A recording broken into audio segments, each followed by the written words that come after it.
सर्व नागरिकांना विनंती आहे की धबधबे असतील, धरणचा परिसर असेल, नद्यांचा परिसर असेल,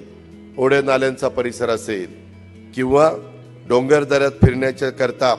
काही जणांना पावसात भिजण्याचा एक आनंद घेण्याचा त्यांचा प्रयत्न असतो,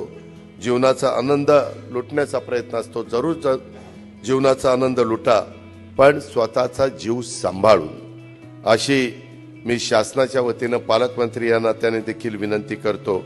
आणि रविवारी कुंडमळा ह्या परिसरामध्ये ज्या 4 निष्पाप माझ्या नागरिकांचा मृत्यू झाला आणि त्याच्या आधी त्या विमान अपघातामध्ये मोठ्या प्रमाणावर लोकांना स्वतःचा जीव गमवावा लागला,